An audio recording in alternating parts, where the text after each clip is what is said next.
PCC అధ్యక్షులు మహేష్ అన్న గారికి, అదేవిధంగా AICC general secretary incharge Meenakshi Natarajan గారికి, అదేవిధంగా గౌరవ ముఖ్యమంత్రి వర్యులు పెద్దలు సీఎం రేవంత్ రెడ్డి గారికి, అదేవిధంగా వేదికపై ఉన్న ఇన్ఛార్జ్ సెక్రటరీలకి, మంత్రివర్యులకి, ఇక్కడ ఉన్న శాసనసభ్యులకి, శాసన మండలి సభ్యులకి, కాంగ్రెస్ పార్టీ అనుబంధ సంఘాలు, సెల్స్, డిపార్ట్మెంట్స్ అధ్యక్షులకి, కాంగ్రెస్ పార్టీ ఉపాధ్యక్షులకి, సీనియర్ ఉపాధ్యక్షులకి, జనరల్ సెక్రటరీకి, నాతోటి కాంగ్రెస్ పార్టీ కుటుంబ సభ్యులందరికీ కూడా పేరు పేరున శిరస్సు వంచి పాదాభివందనాలు తెలియజేస్తున్నా.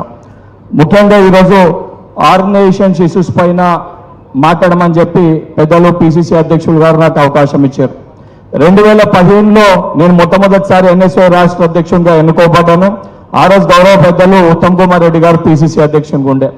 రాహుల్ గాంధీ గారు ప్రవేశపెట్టిన ట్రాన్స్ఫర్మేషన్ ప్రాసెస్ ద్వారా 2 సార్లు రాష్ట్ర అధ్యక్షునిగా ఎన్నుకోబడి ఎవరు ఊహించని విధంగా ఏదైతే గౌరవ ఆ రోజు పిసిసి అధ్యక్షులుగా ఉన్న రేవంత్ రెడ్డి గారు నాకు ఏదైతే ఎన్ఎస్యూ అధ్యక్షునిగా ఉన్నప్పుడు వారు పిసిసి అధ్యక్షునిగా ఉన్నప్పుడు ఒకటే ఒక మాట చెప్పారు.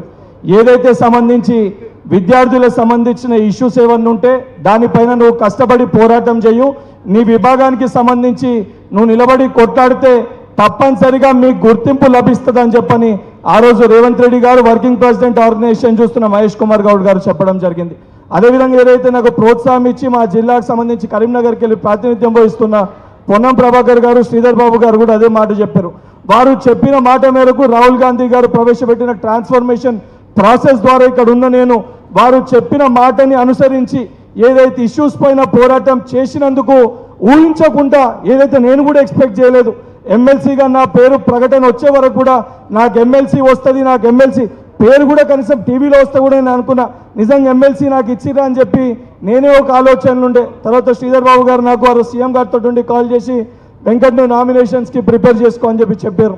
దానికంటే ముందు ఒక బై ఎలక్షన్స్ నాకు అవకాశం వస్తే చాలా మంది కూడా నాకు ఓట్లు తక్కువ వచ్చాయని ఆ రోజు ఎన్ని రకాలుగా మాట్లాడిన ఆ రోజు పిసిసి అధ్యక్షులు ఉన్న రేవంత్ రెడ్డి గారు ఒకటే చెప్పారు, అధైర్యపడకు, నువ్వు పడ్డ కష్టానికి తప్పనిసరిగా నీకు గుర్తింపు లభిస్తుందని చెప్పారు.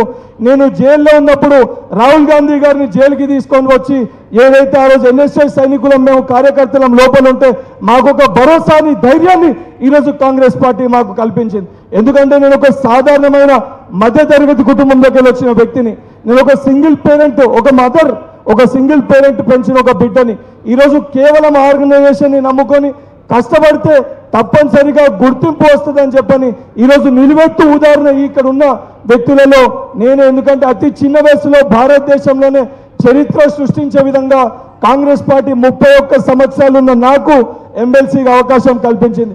అట్ ద సేమ్ టైం ఈరోజు ఏదైతే మహేష్ అని మీరు ఆర్గనైజేషన్ ఇష్యూస్ పైన చెప్పమన్నారు, ఈరోజు మన సోషల్ వెల్ఫేర్ ఏదైతే మన ప్రోగ్రామ్స్ ఏవైతే ఉన్నాయో ఇవి క్షేత్ర స్థాయిలో, కింది స్థాయిలో, బూత్ స్థాయిలో తీసుకొని వెళ్ళాలంటే కాంగ్రెస్ పార్టీకి సంబంధించి సెల్స్, డిపార్ట్మెంట్స్, ఫ్రంటల్స్ దాదాపు మనకి 28 to 30 ఉన్నాయి. ఈ ప్రతి ఒక్కటి కూడా ఐడియాలజికల్గా ప్రతి బూత్ లెవెల్లో కూడా, బ్లాక్ లెవెల్లో కూడా, ఎన్ఎస్వై యూత్ కాంగ్రెస్ యూనివర్సిటీస్ లెవెల్లో, కాలేజ్ లెవెల్లో వీళ్ళని స్ట్రెంథన్ చేసి ఐడియాలజికల్గా కాంగ్రెస్ పార్టీ అనుసంధానం ఉన్న వ్యక్తుల్ని మనం తయారు చేసుకుంటే రేపొద్దున ఈ మజిల్ పవర్ని, మనీ పవర్ని మనం ఏదైతే బలంగా మనం ఎదుర్కోగలుగుతామో ఆ ఎదుర్కొంటే రేపొద్దున నాసొంటి మరికొంతమందికి కూడా అవకాశాలు వచ్చే ఒక అవకాశం ఉంటుందని చెప్పి తెలియజేస్తూ నాకు అవకాశం ఇచ్చిన పెద్దలకి మరొకసారి కృతజ్ఞతలు తెలియజేస్తూ ముగిస్తున్నాను. Thank you. ఇప్పుడు